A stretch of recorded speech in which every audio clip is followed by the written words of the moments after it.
Alright guys, Assalamualaikum and welcome back. So hari ini aku nak share dengan korang mengenai news yang aku baca tadi lah. So this news bagi aku dah lama lah kita mendengar desas-desus this news lah. So dia punya news is kita punya one of the biggest fund manager lah, which is Khazanah dengan PNB. Last few years dia ada buat satu investment dekat satu company yang related to fashion ni lah. So company yang related to tudung lah. So both PNB and Khazanah invest mereka punya duit kat sana by combination almost 40 lebih juta lah, 40 lebih juta to make sure the company dapat bergerak lebih jauh lah. Tapi yang menjadi isunya yang aku baca dekat news hari ini, PNB and Khazanah dah buat cut loss lah. So apakah yang dimaksudkan dengan cut loss dekat sini guys? So dalam pelaburan kita tahu satu konsep yang dinamakan cut loss, maksudnya kita nak mengurangkan risiko terhadap modal yang kita letak. Sebagai contoh, kalau kita letak certain money, sebagai contoh kita letakkan 1 juta dekat satu company tu, and kita nampak that company tak boleh bergerak lebih jauh, company tu mengalami masalah and dia punya business performance tak bagus. So we as a investor kita mempunyai hak lah untuk pull our capital. So kita ambil lah baki capital yang ada tadi. So samalah yang berlaku dengan Khazanah dengan PNB tadi. So total dia punya investment is 40 juta. So dia berjaya secure dia punya capital dalam 3 juta lebih saja. So maksudnya more than 50% dah loss lah. So dekat sini apa yang kita boleh belajar sebagai pelabur and pengguna yang bijak? So kita orang yang bijak mesti belajarlah dari kesilapan orang lain, barulah kita dipanggil orang yang bijak kan. Takkan kita nak buat benda yang sama lagi, takkan orang terjun kita pun nak terjun. So apa yang kita boleh belajar dekat sini, so yang aku nak relatekan dengan pelaburan, tak kisahlah pelaburan atau bisnes dan sebagainya. So bila kita dah join satu bisnes atau pelaburan tu, bila kita dah nampak tanda-tanda that bisnes tak boleh pergi jauh, demand kurang or dia punya revenue berkurang, so we must take action. So take action maksudnya dekat sini sama ada kita nak still stay dekat sana menanggung kerugian ataupun kita caw lah, kita take our capital yang balance tu tadi and we go for the next business and investment lah. So sama lah juga dalam bidang pelaburan tadi lah. Kalau kita dah nampak company tu every quarter mengalami kerugian and the worst case dah lah fundamental dia out, every quarter dia mengalami kerugian dan sebagainya, lepas tu lagi dia punya charting technical out, memang downtrend dan sebagainya. So kenapa kita perlu stay dalam that company? There is no reason why we want to stay. Okay lah, mungkin kita punya teori tadi aku hold lah, sebab aku yakin dengan management whatever lah kita punya reason kan. Macam biasa sebab kita tak nak buat cut loss tu. Sebab cut loss ni memang senang nak cakap, tapi nak buat tu memang susah. Termasuk aku sendiri yang bercakap ni lah. Dulu masa first time aku few years masa aku invest dalam terlibat dalam investment ni, aku memang sama jugalah. On paper bukan main cantik lagi, kita dah buat trading plan whatever lah, tapi at the end of the day nak implement tu susah guys, sebab dia melibatkan duit. So siapa yang nak rugi kan dalam pelaburan atau dalam bisnes kan? Mindset kita dah ditanam, kita nak untung and untung. Kita tak terus menilai in term of risiko dan sebagainya. So dekat sini apa yang banyak benda sebenarnya kita boleh belajar lah, as a investor, as a trader dan sebagainya. So bagi aku sendiri banyak benda lah from this news aku boleh relatekan dengan aku punya activity investment, and kita pun sebagai investor kita boleh belajar lah. So perkara pertama yang kita boleh belajar is sentiasa invest dengan melihat fundamental company to make sure that company mempunyai strong base lah, foundation yang bagus, dia punya permintaan terhadap bisnes dia. So how far the company can go, di situlah kita sebagai seorang pelabur bijak boleh menilai this kind of thing lah. So sebab at the end of the day kita akan back to paling basic, which is the fundamental of the company. Kalau kita compare dengan company-company dekat luar tu kan, tak kisah dekat Malaysia, dekat US dan sebagainya, paling penting, asas paling penting is bila company tu dah membuat revenue yang bagus, sales yang bagus, every quarter dia punya profit pun bagus. Of course lah ada rugi dan untung kan, tapi untung tu lebih banyak daripada rugi. Di situlah kita nampak satu, dia punya fundamental tu bagus. So benda kedua yang kita boleh belajar dari sini is sentiasa kena pasti modal yang kita gunakan lah. So jangan meletakkan too much exposure lah, jangan letak all in.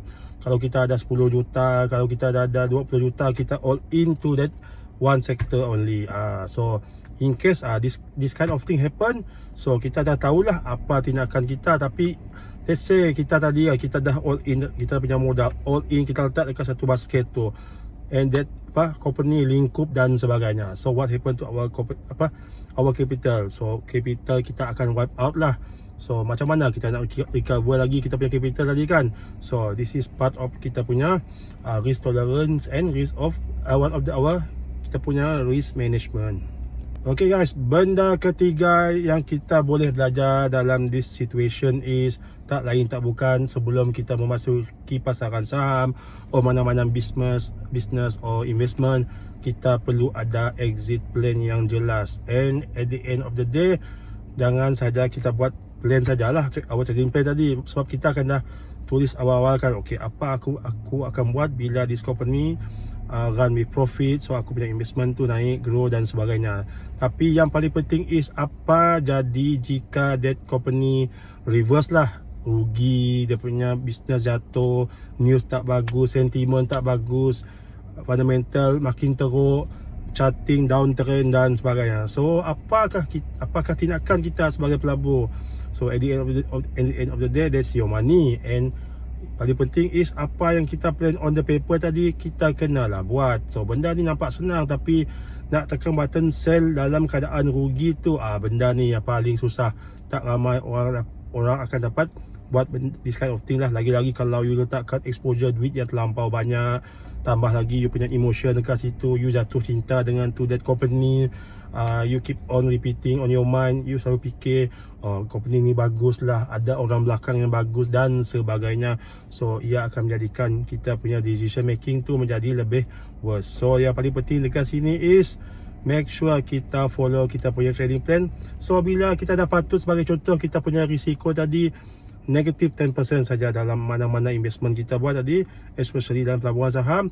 Bila sampai negative 10%, jual kita punya saham tanpa banyak soal. So even aku sendiri pun sama juga, aku punya one of aku punya principle sekarang, tak kisahlah apa-apa berlaku, tak kisahlah orang cakap Elon Musk nak datang ke Malaysia ke, Elon Musk nak datang ke Sarawak dan sebagainya, I don't care.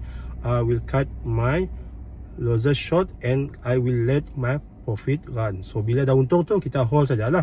Kita hold based on technical lah. Macam aku sendiri, aku akan hold based on technical tu sendiri lah. Selagi dia uptrend, tak patah trend line, tak ada tanda-tanda reversal, bearish dan sebagainya, kita hold sajalah. Kalau dia patah tu, dia punya trend, dia punya ada tanda-tanda bearish candle, so kita chow lah, kita take our profit and lock our profit and go for the next trend.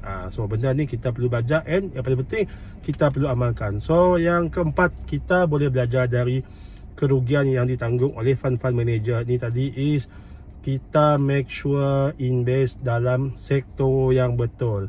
Sebagai contoh tadi, kalau kita invest dalam sektor fashion, kita tahu fashion ni salah satu sektor yang keep on changing every year. Sekejap saja dia punya viral tu kan. So kita sebagai pelabur ni, kita jadilah orang yang bijak, betul tak? Takkan kita nak sustain dalam tu that sektor tu yang tak dapat bertahan, yang tak dapat bertahan lama kan. Sebagai contoh fashion tudung dan sebagainya.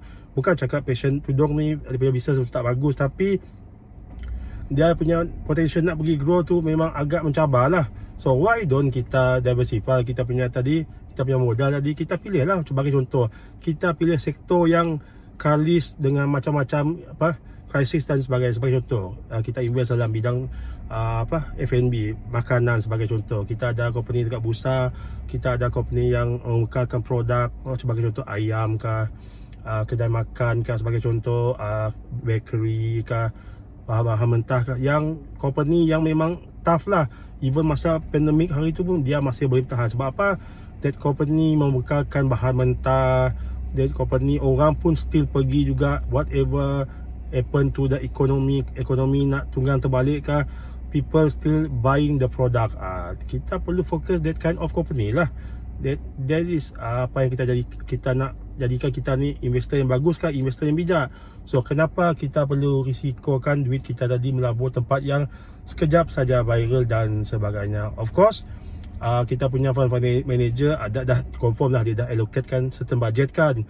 So untuk this one untuk support kita punya local entrepreneur, this one untuk big company, dia untuk their dividend dan sebagainya. Tapi bagi aku sendiri, that is about risk lah. So apa yang kita belajar dekat sini is, kita sebagai pelabur runci, pelabur biasa ni, kita belajar. So carilah company yang mempunyai sektor yang bagus, yang boleh grow jauh lagi. Sebagai contoh, we are talking about AI sekarang, we are talking about cyber security, data center, everyone is talking about AI and certain technology dan sebagainya. So data center, so why don't kita cuba grab the opportunity and kita invest dalam that kind of company lah, daripada kita invest dalam company yang tak berapa nampak sangat dia punya future lah. Bukan cakap this company tak boleh pergi jauh, tapi aku sendiri, aku takkan letakkan risiko duit aku dalam company yang susah kita tak nampak pergi lebih jauh. Bagi aku teknologi for sure, teknologi, consumer product, properties dan banyak lagi sektor lah yang aku suka. Consumer product, teknologi,